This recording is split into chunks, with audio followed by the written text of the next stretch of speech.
I've done a video recently on David Poile and on David Poile's ability to make a deal, David Poile's ability to make the Predators better. So David Poile yesterday wins, I believe it's game 13-21 as a GM, and that's combined between Washington and Nashville. No GM has more wins than David Poile. Now, it's funny because you look at the amount of wins by his team, and to me it sort of reminds me of arguments about Chris Osgood and about certain goaltenders. They got a lot of wins, but look at the teams. Now, with the GM, it's different. Because Nashville has won a lot of games because of the players he's put on the ice. Goaltenders, they're just keeping the puck out of the net as best they can. So there's more credit given to Poile, and there's more flack thrown at GMs who fail to produce. Now, this is a listing of the 10 longest tenured GMs in the NHL. There were a couple of surprises on the list. Ken Holland's number 1. That's not a surprise. Doug Wilson at number 3. Not really a surprise. Garth Snow's at number 4. So Islander fans may very well get what they want and see him get fired because he's been there a long time and there hasn't been a whole lot of improvement. But you look, and then Bob Murray, Chuck Fletcher, you're already into guys who got hired within the last decade. GMs can get fired and replaced easily. The funny thing is, number 11 on this list is Mark Bergevin. But, seeing Cheveldayoff at 10 shows that most teams in the NHL have switched out GMs probably multiple times since Poile was hired. Poile has never gone into a full rebuild with Nashville. Nashville, as an expansion team, was decent, and they only got better from there. They've never been the worst team in the league. There's never been, Nashville sucks kind of things. And right now, Nashville is one of the best teams in the NHL, and I still say they're playing the best hockey.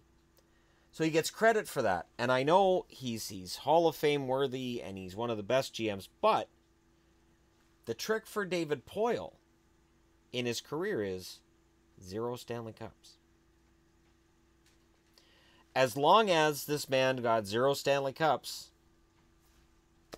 I honestly think that'll affect how people view him. Like right now, everybody in Detroit is just fed up with Ken Holland, and Ken Holland is probably done.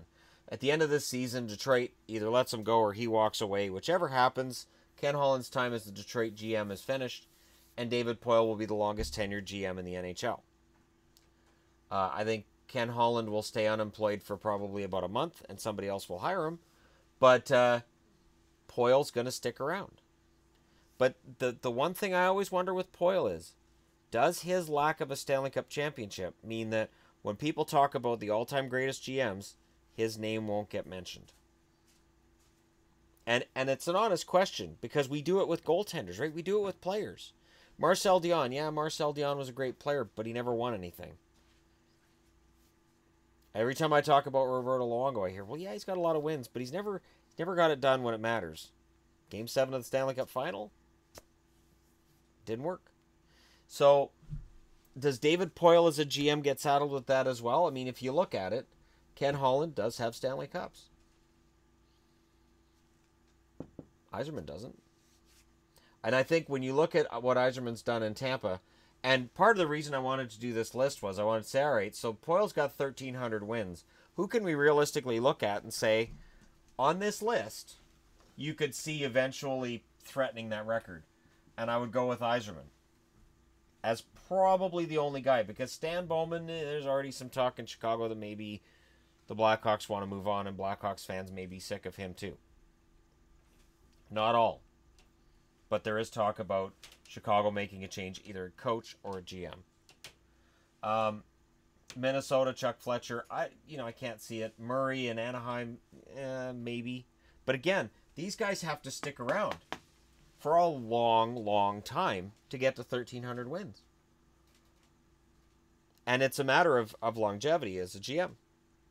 Not a job that's necessarily known for long-term evaluations. Might be you get 3 years, team's not any better, you're out. David Poile's been fortunate. The Nashville Predators, since he got there, has been the most stable franchise in the NHL. They've had 2 coaches and 1 GM. And it's not a coincidence that they're a really solid franchise and they've only had 1 GM and 2 coaches. There's a respect that other GMs have when they discuss David Poile.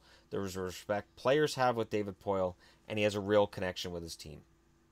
But again, does his lack of a Stanley Cup mean he won't be viewed as one of the best GMs ever?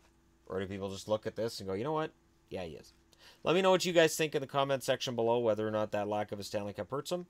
Hit like and subscribe if you're browsing your way through. You just happened upon this video. And again, I did discuss all of David Poile's work in a previous video, so I don't need to do that here because I'd just be repeating myself. But hey, thanks for watching, and I'll talk to you again soon.